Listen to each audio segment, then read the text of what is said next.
కర్మకాండలు. Morning walk ముగించుకుని ఇంటికొచ్చిన Manohar shoe lace విప్పుతుండగా ప్యాంటు జేబులోని మొబైల్ ఫోన్ రింగ్ అయింది. చేతిలోకి తీసుకుని చూస్తే తమ్ముడు సుధాకర్ నుంచి కాల్. ఆతృతగా కిచెన్లోంచి బయటకొచ్చిన అర్ధాంగి కవితకు ఫోన్లో పేరు చూపిస్తూ కాల్ రిసీవ్ చేసుకున్నాడు. ఆ వైపు నుంచి సుధాకర్ చెప్పిన మాటలకి మనోహర్ కండ్లు తడిసిపోయి నీటి బొట్లు షర్టుపై రాలుతున్నాయి. అదే వార్త అన్నట్టు భర్త కళ్ళలోకి చూసింది కవిత. అవును అన్నట్టు చిన్నగా తలోపటంతో దగ్గరికెళ్ళి మనోహర్ని పొదివి పట్టుకుంది. మనోహర్ తల్లి చనిపోయింది. 80 ఏళ్లు దాటిన ఆవిడ ఉబ్బసంతో బాధపడుతూ తెల్లవారుజామున తుది శ్వాస విడిచింది. సొంతూరులో ఉంటున్న తల్లిని మనోహర్ చూసొచ్చి 4 రోజులైంది. ఆరోగ్యం కాస్త కుదుటపడ్డట్టు కనపడటంతో కవితను తీసుకుని మళ్లీ వస్తానని చెప్పి వచ్చాడు. అమ్మ కోసం మరణ శకటం సిద్ధమైందనిపించినా దాని వేగం ఇంతలా పెరుగుతుందని ఆయన ఊహించలేదు. ముదిమి వయసు అంటేనే ఎప్పుడు తుఫాను హెచ్చరిక జెండా ఎగరేసినట్టే. చావు దోబూచులాటలో. ఆమె ఎంత కష్టపడుతోందో, ఎందరిని కష్టపెడుతోందో అనే బెంగ నుంచి ఆయనకి లభించిన ఊరట విషాద మట్టాన్ని తగ్గిస్తోంది. కళ్ళు తుడుచుకుంటూ కిచెన్లోకి వెళ్లిన కవిత నీళ్ల గ్లాస్ తెచ్చి ఆయన చేతుల్లో పెడుతూ బట్టలు సర్దేస్తాను అని చెప్పి బెడ్రూమ్ వైపు నడిచింది. వెంటనే ఏదో గుర్తొచ్చినట్టు వెనక్కి తిరిగి వాష్ ఏరియా వైపు వెళ్ళింది. పని మనిషి వీరమ్మ కనపడలేదు. బట్టలు ఉతకడం మధ్యలో ఆపేసి ఎక్కడికి వెళ్ళింది అనుకుంటూ మెయిన్ డోర్ దగ్గరికి వచ్చింది. డోరు బయట కారిడార్లో కొంగుతో చేతులు తుడుచుకుంటూ నిలబడి ఉంది ఈరమ్మ. చావింట్లో పనిచేయనమ్మా అంది ఇబ్బందిగా మొహం పెడుతూ. చావు ఊర్లో కదా, నడుమ ఇదేం గోలా అన్నట్టుంది అంది కవిత. పోయింది మీ సొంత మనిషే కదమ్మా, అంటూ మీకుండదా అని ఎదురు ప్రశ్న వేసింది వీరమ్మ. అంటూ ముట్లేంటే తల్లి అంటూ తలుపేసింది కవిత విసుగ్గా.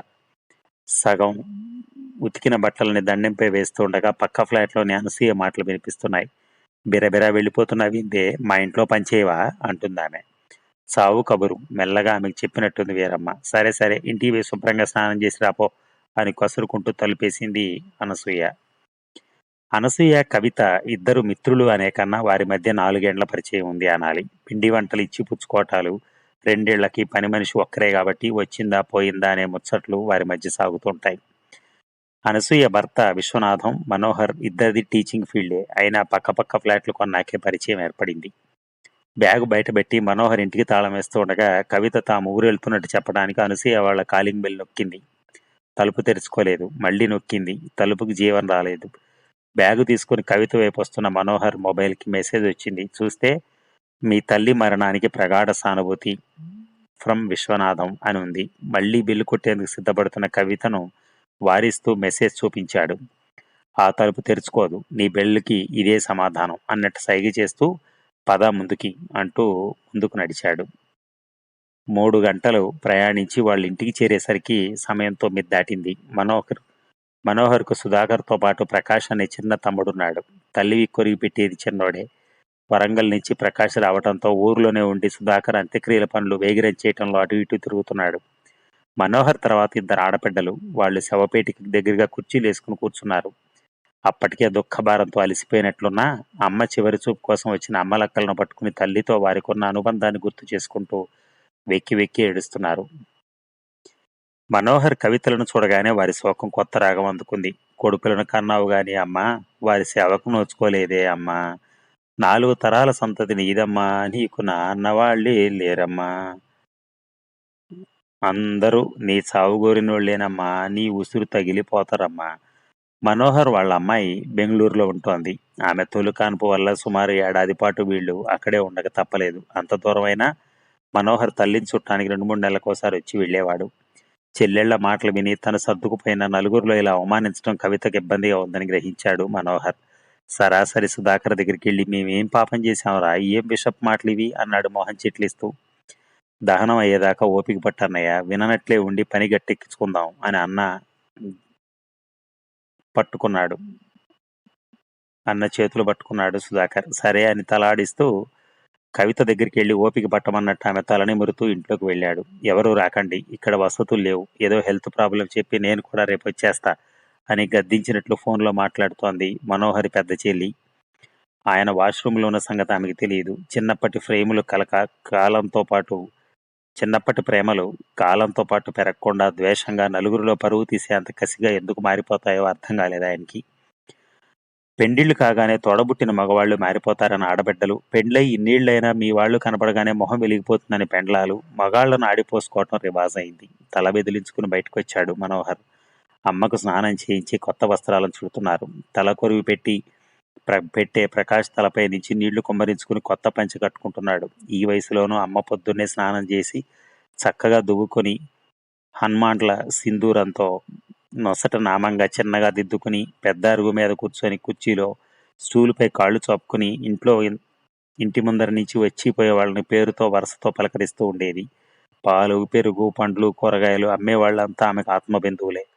పొద్దున్న సాయంత్రం టీతో పాటు బొంబాయి బొంబాయి కారెలు తినటం ఆమెకు అలవాటు. సావు వార్త తెలియగానే వారంతా చివరి చూపు కోసం వచ్చినట్టు దూరంగా నిలబడ్డారు. కారెలు అమ్మే సాయిబు కూడా సైకిల్ పక్కన పెట్టి శవం దగ్గర దాకా వచ్చి చూసి వెళ్తున్నాడు.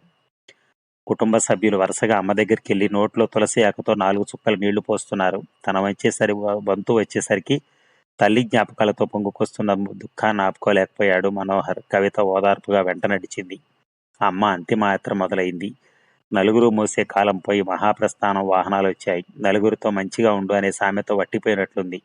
వాహనం వెనకాల ఆటోల్లో మోటార్ సైకిల్పై రావాల్సిన వారు వచ్చారు. చిన్న కొడుకు చేతుల మీదుగా దహన సంస్కారం పూర్తయింది. అక్కడే స్నానాలు చేసి ఇంటికి చేరుకున్న కుటుంబ సభ్యులు అమ్మ జ్ఞాపకంగా అరుగుపై వెలిగించిన దీపానికి దండం పెట్టుకున్నారు. క్యాటరింగ్కి ఇచ్చిన భోజనం వచ్చింది. ససేను తినలేమని కళ్ళు తుడుచుకుంటున్న ఆడబిడ్డలను కవిత బతిమారి 4 ముద్దలు తినేలా చేసింది. భోజనాలయ్యాక కొందరు సేద తిరగా మనోహర్ తమ్ముళ్ల వద్దకెళ్లి జరపవలసిన కర్మకాండాల గురించి ప్రస్తావనకి తెచ్చాడు. ఎవరికీ ఇందులో పెద్ద అనుభవం లేదు. దహనం తర్వాత శ్మశాన వాటికలోనే తోడొచ్చిన వారికి మందు ఏర్పాటు చేయాలట. ఎవరూ గుర్తు చేయకపోవడంతో ఆ కార్యక్రమం జరగలేదు. ఆచారాలు తెలియని మనుషులని మాట పడాల్సి వచ్చింది. మూడో రోజు పక్షికి పెట్టి అక్కడే చెట్ల నీడన భోజనాలతో సహా మద్యం ఏర్పాటు చేద్దామని అన్నదమ్ములు నిర్ణయించుకున్నారు. అమ్మ చనిపోయింది బుధవారం. శుక్రవారం పక్షికి పెడుతున్నామని 50కి పైగా బంధుమిత్రులకు ఫోన్ల ద్వారా సమాచారం అందించారు. చెట్ల పక్కన మంటలు మొదలయ్యాయి. 12 దాటింది. వండిన పదార్థాలన్నింటినీ ఒక విస్తరలో పెట్టి దూరంగా పక్షులు తిరిగే చోట పెట్టొచ్చారు. కొద్దిసేపటికి ఒక కాకి వచ్చి విస్తరలోని ఒక ముక్కను నోట కరుచుకుని వెళ్ళిపోయింది. పగలు 2 అవుతోంది. ఒక్కొక్కరుగా 10-15 మంది వచ్చారు. వచ్చిన వారిని టెంట్ల కింద టేబుల్ ముందు కూర్చోబెట్టి ప్లేట్లలో గ్లాసుల్లో కావాల్సినవి సమకూర్చి మర్యాదలు చేస్తున్నారు. 50కి పైగా వస్తారనుకున్న మనుషుల జాడలేదు. ఏరా, నారాయణ వస్తానన్నాడు రాలేదు అన్నాడు ఓ స్నేహితుడితో మనోహర్. ఇవాళ శుక్రవారం కదా, పలకరించడానికి ఎవరు రారు, నిన్న మొన్న కలిసిన వాళ్లే వస్తారు అని సమాధానం. సావు భోజనం అంటే చాలా మంది వెనకాడుతున్నారు మనోహర్. కొత్తింట్లోకి వెళ్ళిన వాళ్ళు, పిల్లల పెళ్లి చేసిన వాళ్ళు ఏడాది దాకా ఈ భోజనం ముట్టరు అని తనకు తెలియని విషయం చెప్పారు ఒక ఆయన. నీ మాట తీసేయలేక గోపాల్ వచ్చాడు గాని తింటలేడు, తాగుతలేడు, మిక్చర్ ప్యాకెట్ తెచ్చుకొని తింటున్నాడు అంటూ వేలెత్తి ఆయన వైపు చూసి చెప్తున్నాడు మిత్రుడు. ఫోన్ ఎత్తిన వాళ్ళంతా వస్తామని అన్నారు గాని రాలేమని ఒక్కరు అనలేదు. రాకపోవడానికి ఎవరి కారణాలు వారికి ఉన్నాయి. సాయంత్రం 5 అయింది. వచ్చిన కొద్ది మంది సెలవు తీసుకున్నారు. ఇంటి వారంతా తిన్నాక వండిన పదార్థాలు సగమైనా వడవలేదు. గిన్నెలు కడుగుతున్న పని వాళ్ళ దగ్గరికి వెళ్ళి మిగిలినదంతా మూటలు కట్టుకోండి, ఎవరికైనా పనికొస్తుందన్నాడు మనోహర్. ఎవరో ఒకరు తింటే మేలే కదా అని. సార్, మేము చావు భోజనం ముట్టం, బయట తినటానికి విడిగా 200 ఇయ్యండి అంది ఆమెకు తలెత్తకుండానే. అలిసిపోయిన వాళ్ళు కుర్చీల్లోనో చాపలపైన కునుకు తీస్తున్నారు. తమ్ముళ్ళ వైపు చూస్తున్న మనోహర్ వెనకాలే వచ్చిన పనేమ, సార్, గిన్నెలు ఖాళీ చేసి ఎండి కడిగేసి వెళ్తాం అంది. మీరే ఎక్కడైనా, మాకంత బరువులు లేవవు, ఆ వాగు పక్కన పడేసిరండి, పశువులు తింటాయి. ముగ్గురు అన్నదమ్ములు కలిసి గిన్నెలు మోసుకెళ్లి వాగు ఒడ్డున రాళ్లపై కుమ్మరించి వచ్చారు. మామూలు భోజనానికి చావు భోజనానికి తేడా ఏముంది? మనుషుల్లో ఇలాంటి అపోహల్ని నూరిపోసినోడు కనిపిస్తే కసితీరా తన్నాలనిపిస్తోంది మనోహర్కి. మర్నాడు ఉదయం కూరగాయల మార్కెట్లో మనోహర్కి తన డిగ్రీ క్లాస్మేట్ రవీందర్ కనపడ్డాడు. ఎన్నాళ్ళకు కనపడ్డాడన్న ఆనందంలో చేయి కలుపుతూ బాగున్నావు రవి అన్నాడు. మనోహర్ బోడిగుండును చూసి రవీందర్ తిరుపతికి వెళ్ళావా అన్నాడు. లోపలే నాలుగు ఖర్చుకున్న మనోహర్ చేయి వదులుకుని లేదు, మా అమ్మ చనిపోయి 4 రోజులైంది అన్నాడు సంజాయిషిగా. మాట పూర్తి కాకుండానే రవీందర్ కొంత ఎడంగా జరిగాడు. సారీ, మర్చిపోయి చేయగలిపాను. దాందేముంది, పర్వాలేదు, ఇంటికి పోయి నాకు స్నానం చేస్తే సరి అంటూ రవీందర్ చకచకా వెళ్ళిపోయాడు. 10వ రోజు జరిపే పెద్ద కర్మకి ఏర్పాట్లు మొదలయ్యాయి. కుటుంబ సభ్యులంతా ఆహ్వానిస్తున్నట్టు కార్డులపై పేర్లు వేయించి 2 రోజుల ముందే వాటిని పక్కింటి అబ్బాయి సాయంతో ఊర్లో ఉన్న బంధుమిత్రులకి వీధిలో ఇంటింటికి అందేలా చేశారు. పొద్దున్నే మార్కెట్ వైపు బయలుదేరిన మనోహర్ దారిలో చెత్త వేసే మూలల్లో తల్లి దశదిన కర్మకార్డులు ముక్కలు కనపడ్డాయి. వెనుదిరిగి పక్కింటి అబ్బాయిని పిలిచి ఇదేంటన్నట్టు వాటిని చూపించాడు. కర్మకాండ కార్డుని ఎవరు ఇంట్లో ఉంచుకోరు, చదవగానే చించి పడేస్తారు. మీదే కాదు, ఎవరిదైనా ఇంతే అంకుల్ అని అబ్బాయి ఇందులో తన తప్పేం లేదన్నట్టు మనోహర్ వైపు చూశాడు. తనను తాను ఎలా సమాధానపరుచుకోవాలో అర్థం కాలేదు మనోహర్కి. 3వ రోజు అనుభవంతో పెద్ద కర్మ రోజున వంటలు సగానికి సగం తగ్గించారు. అందులో కొంత మిగిలినా ఇబ్బంది కలగలేదు. ఇంటివారి భోజనాలు కూడా అయ్యాక వెళ్లేవారు తిరుగు ప్రయాణం ఆలోచనలో పడ్డారు. ముగ్గురు అన్నదమ్ములను వారి వారి అత్తింటి వారు నిద్రకు తీసుకెళ్లాలి. సరాసరి ఇప్పుడే తీసుకెళ్లొచ్చు, లేక 10 రోజుల్లో ఎప్పుడైనా పర్వాలేదు. మనోహర్ అత్తమామలు గడిచిపోయినందున ఆ భారం బావమరుదులపై పడింది. ఇద్దరిలో ఏ ఒక్కరు తీసుకెళ్లినా చాలు. పెద్ద బావమరిది ఆయన భార్య ఓ మూల నిలబడి చర్చించుకుంటున్నారు. నెల రోజుల్లో వారి కూతురు పెళ్ళుంది. నిద్రకు తీసుకుపోమ్మని మీ తమ్ముడికి చెప్పు అని కోరుతుందామె. ఈలోగా చిన్న బామ్మరిది దంపతులు మేము వెళ్తున్నాం అని చెప్పి జారుకున్నారు. పిచ్చి చూపులు చూస్తున్న పెద్ద బావమరిదిని పిలిచి సంగతి ఏమిటి అన్నాడు మనోహర్. బావా, మిమ్మల్ని చెల్లిని నిద్రకు తీసుకెళ్ళాలి. మా అమ్మాయి పెళ్లి సంగతి నీకు తెలిసిందే కదా. ఇక తమ్ముడు అని ఇంకేదో చెప్పబోయాడు ఆయన.